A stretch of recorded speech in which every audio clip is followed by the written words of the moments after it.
Hi, welcome to another edition of Antique Radio Archaeology.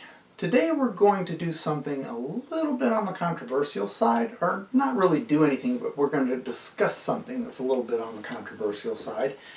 And that has to do with this trend of restoring radios to Bluetooth radios. And what I mean there is they're not really restoring radios to Bluetooth radios. What they're doing is they are creating a Bluetooth speaker using a radio case. And they're tossing the insides of the radio, either selling it off or tossing it in a dumpster, and basically taking a case like this, Bluetooth speaker, a little bit of Velcro or glue, they stick it in there, put some fancy lights in it, put the knobs back on it and say, fully restored radio with Bluetooth. And then when you get it, that's what you're going to get. Yeah, for those of us that are into antique radio archaeology or antique radio collecting, restoring, that kind of hits hard because they're taking a lot of good radios out of the market.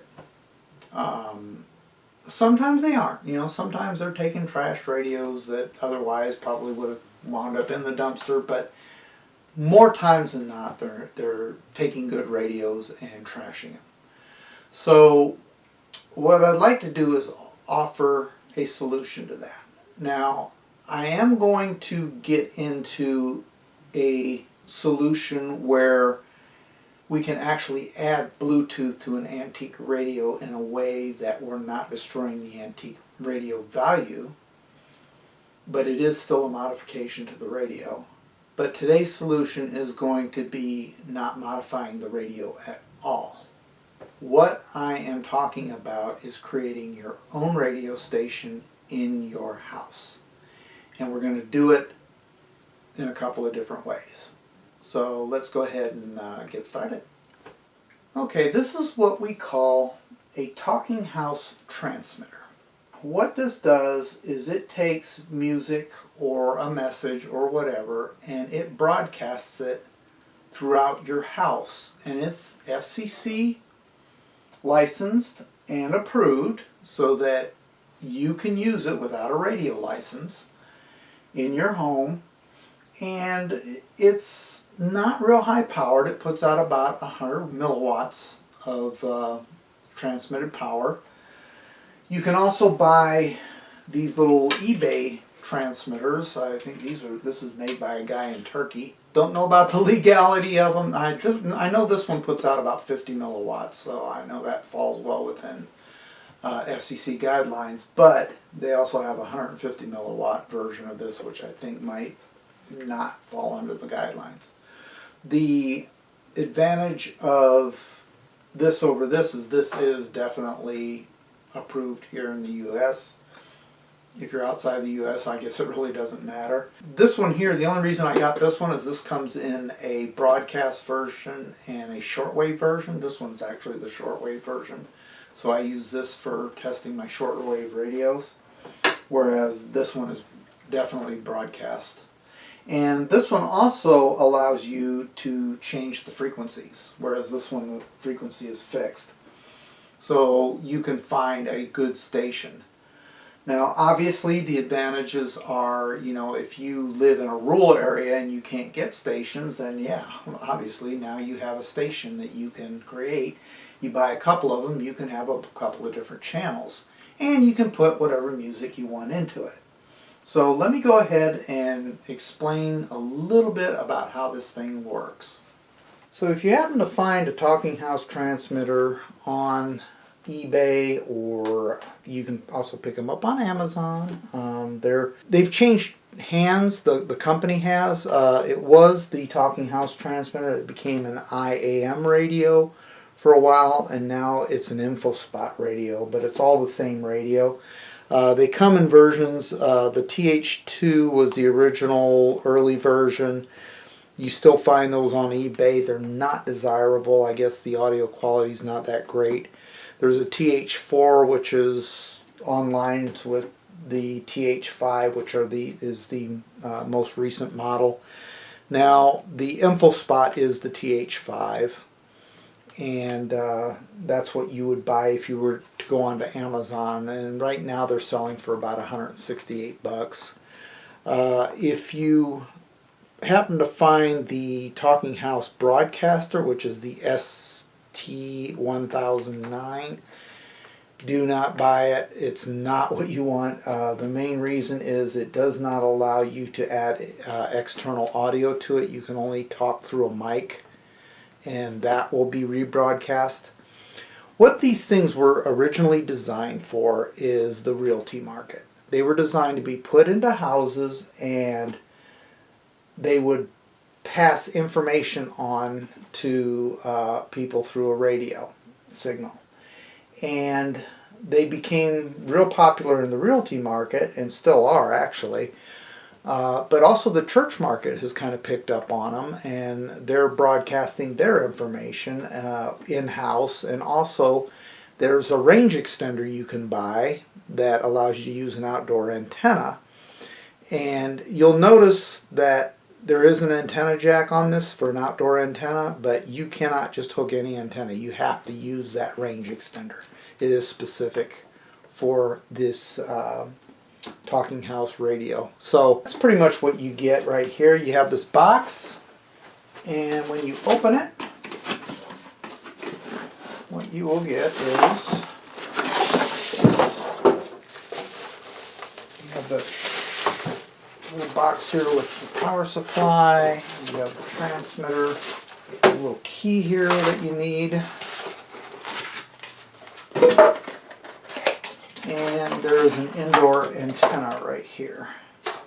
So that's pretty much it. And you also get a little tiny installation tip thing. There's not much there. There's no manual. You have to go online to find a manual, and I will publish the manual on the Antique Radio Archaeology Facebook page.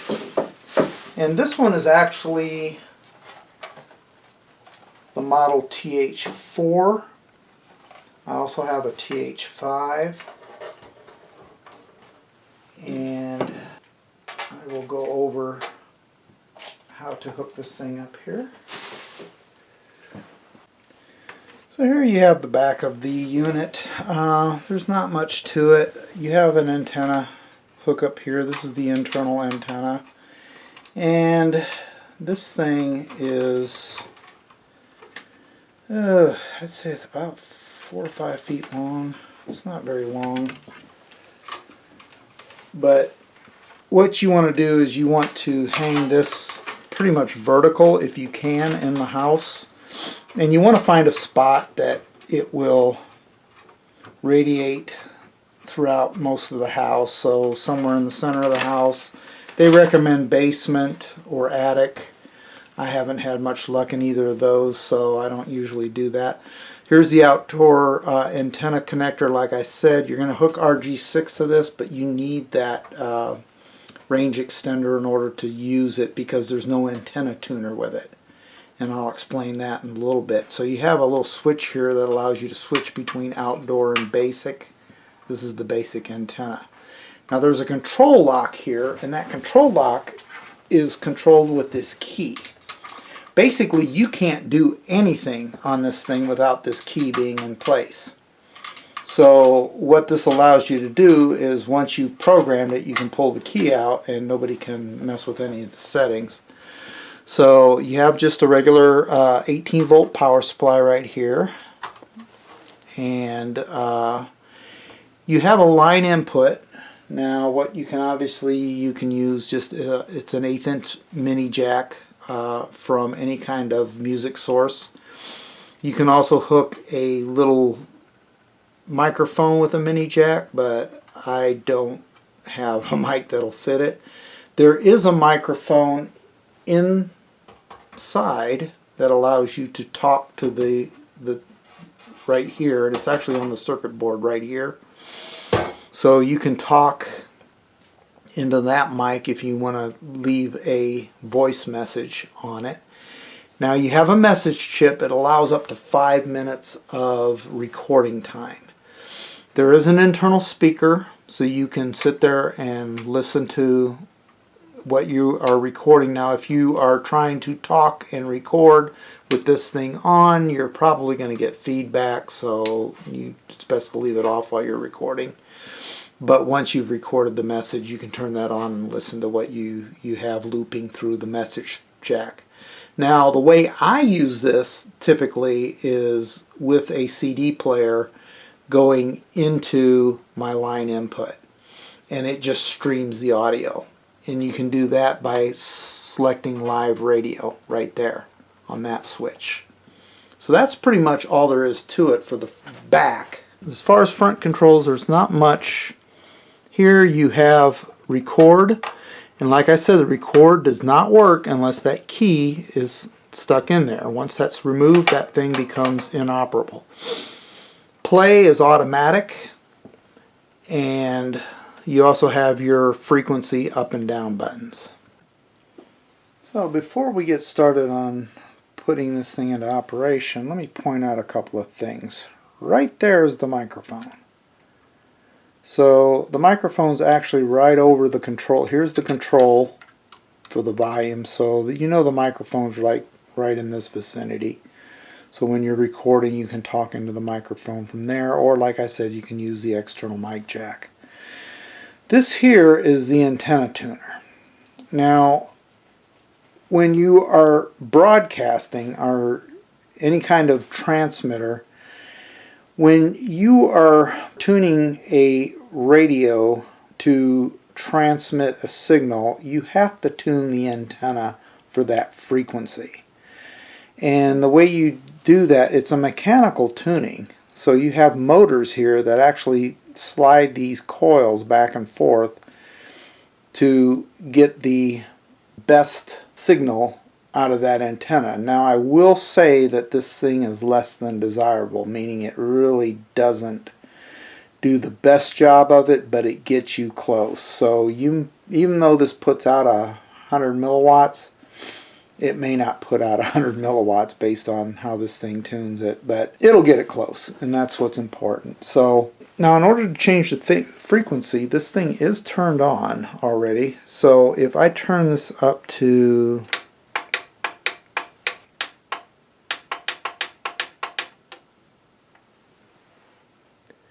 let's go to 1400.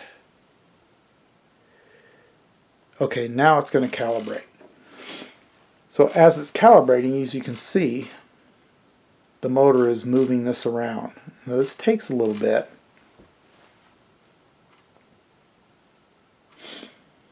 And when it calibrates, that signal will lock in. And it can take a couple of minutes to calibrate it. It's not the quickest in the world.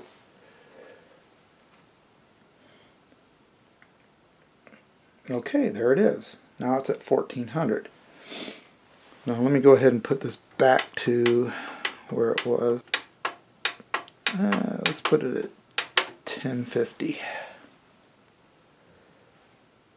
It's going to recalibrate it. Okay, so it's locked into 1050. As you can see, I have a DVD player. I'm coming out here and I'm going line input. I've got there's my power supply. I've got my antenna hooked up and it's running up the wall there. And just got the audio jacks coming in here. So if I want to go ahead and broadcast, which I'm actually already doing because the CD is playing, I can bring in a radio here.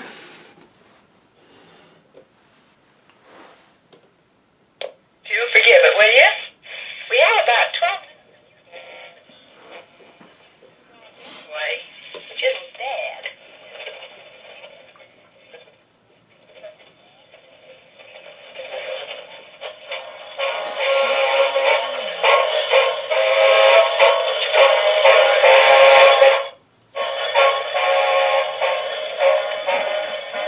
There. I'm tuned into 1050.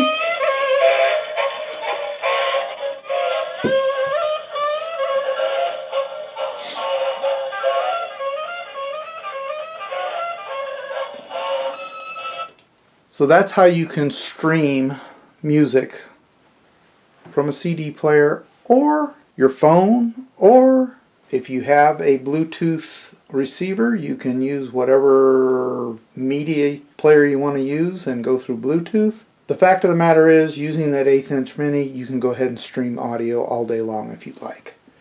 Now, if you want to record a short blurb, let's say you just want to record a message or something like that and broadcast it, then all you do there is you switch over to message chip and go to part 1. Make sure you've got your control lock key in place. You have a 300-second countdown timer, which is of course 5 minutes.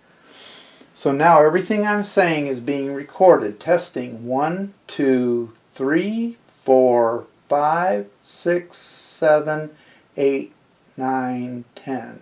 Talking house test. I can hit that again to stop recording.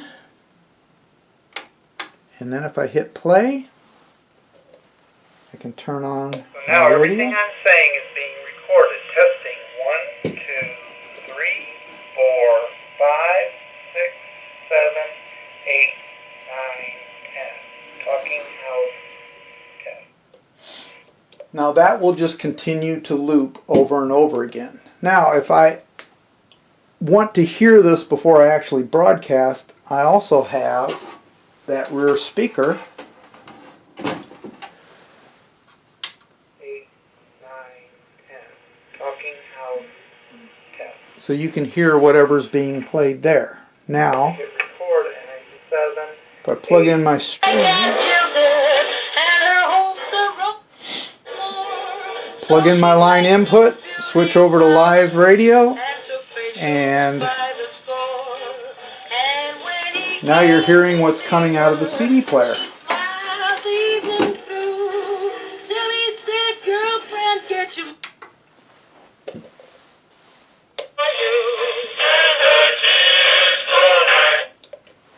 So that's pretty much it. It's very, very simple to use. And like I said, you can set this frequency for anywhere on the broadcast band, really, so that you don't have to worry about interfering channels if you have that issues. That's pretty much everything there is you need to know about this transmitter. The biggest thing is finding a good place to put it and a good place for the antenna. And you can pretty much hear it throughout the entire house. So as you can see, setting up a radio station in the home isn't really that difficult if you happen to pick up one of these transmitters. Now, there are also some other options available. You can pick up kits that are transmitters that'll do pretty much the same thing, but again, those are limited to just one frequency. Now, if you want to record music onto that little 5-minute loop, you can do that as well. Just hit the line input and play your music into it instead of using the mic. Very simple to do. The only real problem or issue that I have with this thing is there's no on-off switch. So basically this thing runs constantly unless you unplug it or remove the power from the back. That's, in my case, it's not that big of an issue. I don't mind it playing all the time on the loop. The one thing that I will say is that if you turn it off and turn it back on, it does have to antenna tune to whatever frequency was left on it. So that does take a couple of minutes, like usual, to do the tuning. So that's the only disadvantage of turning it off and turning it back on, is that little delay. That's pretty much it. That is one solution to this issue that we have with AM radio stations and people doing these Bluetooth conversions. In a future video, what I'd like to do is go into taking a Bluetooth module and integrating it into an antique radio in a way that we're still using all the circuitry of the antique radio, not all of it, but mainly the amplifier section. So you still get that tube radio sound out of it, only you're receiving whatever music you'd like to hear. So that too is a solution that doesn't trash the radio out like gutting it and putting a Bluetooth speaker into it. I hope you enjoyed today's episode. If you did, please hit the like button. If you'd like to see more content like this, please subscribe if you haven't already done so. In the meantime, happy restorations, everybody. Hope you have a great day. Goodbye.